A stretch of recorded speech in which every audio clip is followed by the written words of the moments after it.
산업혁명 이래로 우리 인류는 과학기술의 급격한 발전으로 인해 물질적인 풍요를 누리게 되었습니다.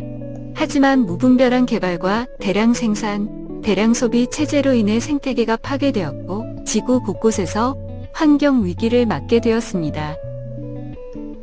지속가능 발전은 미래 세대의 욕구를 충족시킬 수 있는 능력을 저해하지 않으면서 현재 세대의 욕구를 충족시키는 발전을 의미합니다. 지속가능 발전은 환경, 경제, 사회의 새 영역을 포함합니다.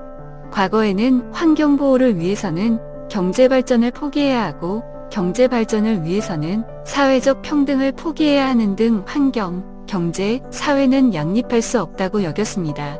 하지만 오늘날에는 환경보호, 경제발전과 더불어 자유정의, 사회적 형평성 등과 같은 사회적 이념까지도 지속가능 발전의 의미에 포함됩니다.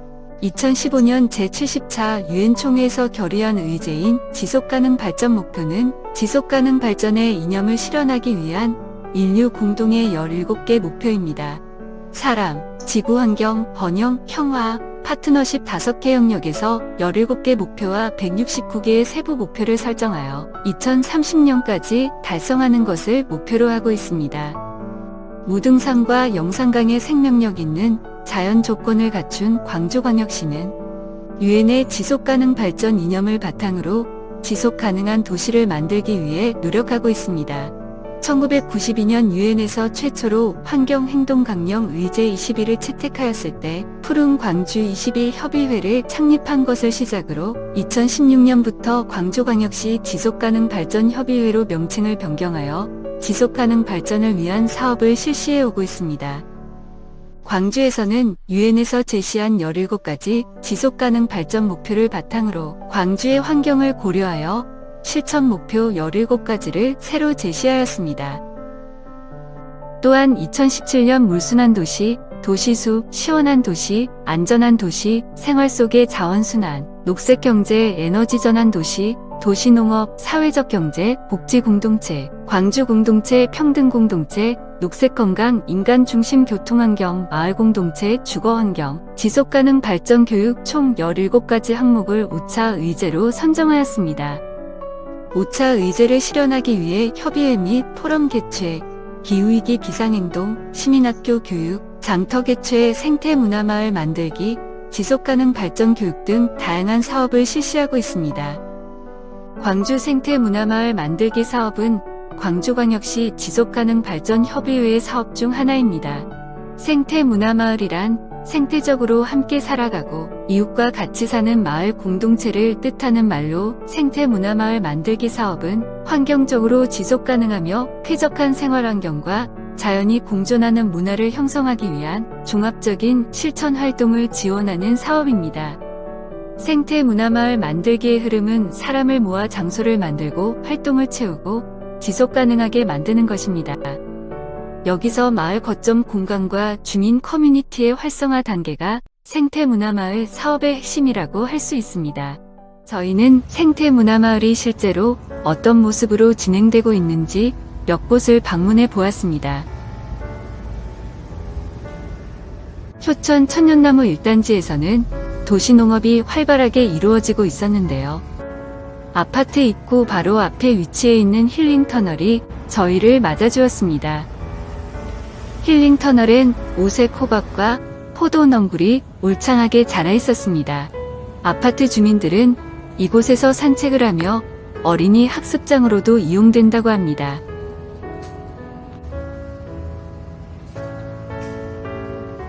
힐링터널 옆에는 아주 많은 상자 텃밭이 놓여져 있는 걸 확인할 수 있습니다. 이 상자 텃밭을 세대별로 분양하여 주민들이 원하는 작물을 가꾸고 있는데요. 특히 어르신들이 상자 텃밭이 생긴 이후 서로 즐겁게 이야기도 나누시고 작물을 재배할 수 있어 좋아하신다고 합니다. 저희는 다리를 건너 효천 천연나무 7단지에도 가보았습니다. 이곳에서도 텃밭이 조성되어 있었는데요. 1단지와 마찬가지로 아파트 입구 앞에 이렇게 상자 텃밭이 가지런히 놓여져 있습니다. 천년나무 1단지와 7단지 두 곳은 2018-2020년 생태문화마을 사업에 참여하여 텃밭을 조성하기 위해 필요한 상자와 흙, 종자를 준비하고 텃밭을 분양받을 세대를 모집하였습니다.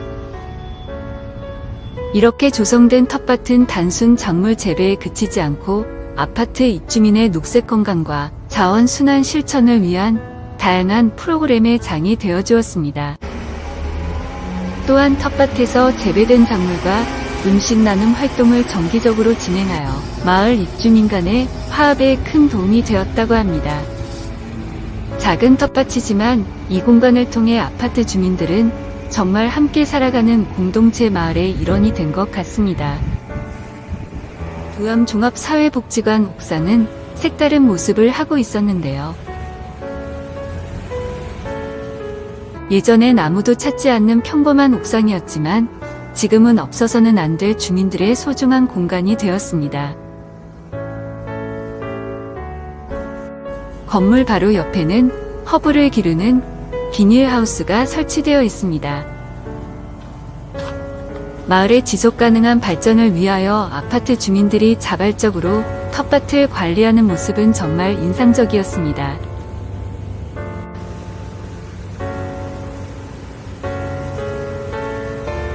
생태문화마을은 주거환경, 마을 공동체, 자원순환 등 마을의 지속가능한 발전을 위하여 다양한 분야에서 지원을 해주는 사업인데요. 우리가 잘 알고 있는 양림동 펭귄마을 또한 3년째 이 사업에 참여하고 있습니다. 펭귄마을은 옛날엔 양림동에 이름 없는 작은 마을이었습니다. 그런데 마을 주민 한 분이 불에 타 빈집이 된 곳을 깨끗하게 치우고 텃밭을 가꾸어 예쁘게 꾸몄습니다. 그리고 한 어르신의 펭귄 같은 걸음걸이를 본따 펭귄 텃밭이라 불리게 되었습니다. 이후 마을 이름 또한 펭귄마을로 불리게 되었는데 주민들이 마을을 이쁘게 꾸며 점차 유명한 관광지가 되었습니다. 하지만 점점 많은 사람들이 방문하여 마을에 쓰레기가 늘자 주민들이 마을 발전에 소외되는 등의 문제가 발생하게 되었습니다. 이러한 상황을 해결하기 위해 펭귄 마을에서는 다같이 골목길 쓰레기 줍기 행사, 꽃빛 이정표, 분리수거 일자, 이정표 등의 생태문화마을 사업을 통해 주민이 중심이 되어 마을을 지속적으로 관리하고 발전시키고자 하였습니다. 그리고 이러한 주민들의 노력이 계속되어 올해에도 생태문화마을 사업에 참여하고 있습니다. 쓰레기로 인한 마을 환경 문제는 펭귄 마을뿐만 아니라 많은 곳에서 골치를 앓고 있는 문제입니다. 서남동 마을 또한 마찬가지인데요. 골목길이 많고 원룸이 밀집되어 있는 서남동은 불법 쓰레기 투기 때문에 주민들의 불만이 높아져 갔습니다.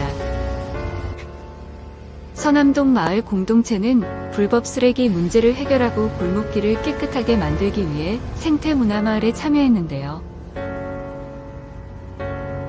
보시는 것처럼 상습 투기 지역에 벽화를 그리고 화단을 조성하였습니다. 불법 쓰레기로 가득 찼던 이곳은 더 이상 쓰레기가 보이지 않습니다. 이곳은 쓰레기 투기를 막기 위해 조성한 또 다른 화단입니다. 역시 쓰레기는 더 이상 보이지 않습니다. 쓰레기 없이 깨끗하게 정리된 초등학교 앞 모습입니다. 저희는 마지막으로 계림동 헌책방 거리에 가보았습니다. 헌책방 거리는 이름 그대로 헌책방이 모여있는 거리로 한때는 60개가 넘는 헌책방이 있었습니다. 하지만 이제 헌책방이 얼마 남지 않았습니다. 그 이유를 책방을 운영하는 어르신께 직접 여쭤보았습니다. 인터넷으로 사고 뭐 수업권 처음 다 나오고 틀어주고 그거 나온들은 안 돼. 핸드폰으로 책 막 사고 그런 식으로. 그게 안 돼. 아니 없어요. 책방 거리 없어. 몇 군데 없어.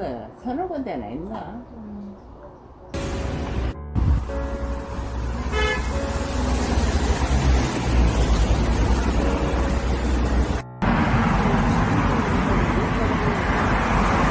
헌책방 거리를 둘러보면서 마을의 지속 가능한 발전을 위해서는 홍보뿐만 아니라 사회의 변화에 발 맞추어 가야 한다는 것을 느꼈습니다.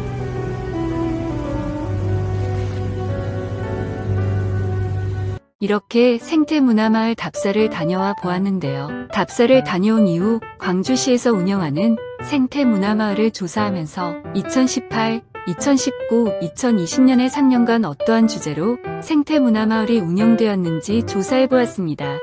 그 결과 현재 조성되어 있는 생태문화마을의 대부분이 비슷한 형태의 모습으로 운영되고 있다는 점을 알 수 있었습니다.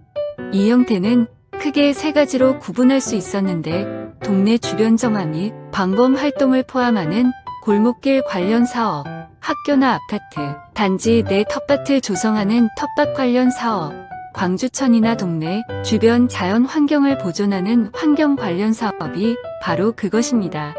실제로 최근 3개년 광주 생태문화마을 운영 주제를 수치화한 결과 텃밭 관련 사업이 절반 이상을 차지하여 주제의 다양성이 부족하다는 문제의식을 도출해낼 수 있었습니다.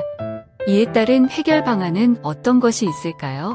우리는 생태문화마을 주제의 다양화를 위해 가장 먼저 생태문화마을을 운영하고 이용할 주민들이 지속가능한 발전에 대해 이해하고 있어야만, 실제 마을 공동체에게 필요한 공간은 어떤 것인지, 어떤 형태의 공동체 활동이 필요한지 아이디어를 도출해낼 수 있을 것입니다. 그렇게 한다면 획일화된 주제가 아닌 각각의 마을에 꼭 필요한 주제로 생태문화마을의 운영이 가능해져서 보다 더 지속가능한 마을을 지역 주민이 운영하고 유지할 수 있을 것입니다. 다음으로 최근 3년 동안 생태문화마을에 참여한 마을과 숫자는 다음과 같습니다. 학교, 아파트 주민자치회, 봉사단체, 시민단체, 조합, 동아리 등 다양한 단체에서 마을의 지속가능한 발전을 위해 생태문화마을 사업에 참여하고 있음을 확인할 수 있습니다. 그런데 이 중 3년 동안 연속해서 사업에 참여한 마을은 이 4곳뿐이었고, 나머지 마을 중에는 단기간 사업에 참여하고 그치는 경우도 있었습니다. 마을의 지속가능한 발전을 위해선 주민의 지속적인 참여와 지원이 중요하므로 이를 실천할 수 있도록 하기 위하여 1년 단위의 사업보다는 더 장기적인 사업이 도움이 될 것 같습니다. 또한 생태문화마을 사업이 끝나더라도 마을이 자주적으로 지속가능 발전 활동을 할 수 있도록 구심점이 되는 조직을 구성하는 데 초점을 맞춘다면 이러한 활동들이 꾸준히 이루어질 것입니다. 생태문화마을 사업의 성과에 대해 조사하고 실제로 답사를 하며 느낀 점은, 생태문화마을 사업이 성공적으로 이루어지기 위해서는 무엇보다도 마을 주민들이 주체가 되어 적극적으로 참여해야 한다는 것이었습니다. 2009년의 우수 사례 중 계림동 헌책방거리 간판 특성화 사업은 전남대학교 문화예술 특성화 사업단이 주체가 되어 헌책방거리 활성화를 위해 노력하였습니다. 하지만 2009년 10여 곳이던 헌책방은 2021년 현재 4곳 정도 운영되고 있으며 앞으로도 거리 활성화를 기대하기는 어렵다고 느껴집니다. 펭귄마을, 역사문화공원, 식당 및 카페 거리로 유명한 양림동 펭귄마을 협동조합에서도 단연간 생태문화마을 사업에 참여해오고 있습니다. 관광 활성화 및 관광객들의 편의를 위한 시설 설치, 주민과 함께하는 마을 가꾸기 등 사업의 성과는 성공적이었습니다. 하지만 펭귄마을에 사람들이 몰리고 관광지화되면서 집값이 치솟아 원주민들이 내쫓기게 되거나 마을의 특색을 해치는 상업시설이 형성되고 주민들의 주거 공간이 침해받는 등 부작용도 잇따랐습니다. 계림동 헌책방거리와 양림동 펭귄마을의 사례에서 볼 수 있듯이 생태문화마을 사업은 특정 지역 활성화나 관광지화와 같은 목적이 아니라 거주민들이 자신을 위해 직접 실천하는 사업이 되어야 합니다. 지금까지 광주광역시의 지속가능 발전을 위한 사업 중 하나인 생태문화마을 만들기 사업에 대해 알아보았는데요. 앞으로도 사람들이 많이 참여하여 지속 가능한 도시 광주를 만드는 데 큰 역할을 할 수 있기를 기원합니다.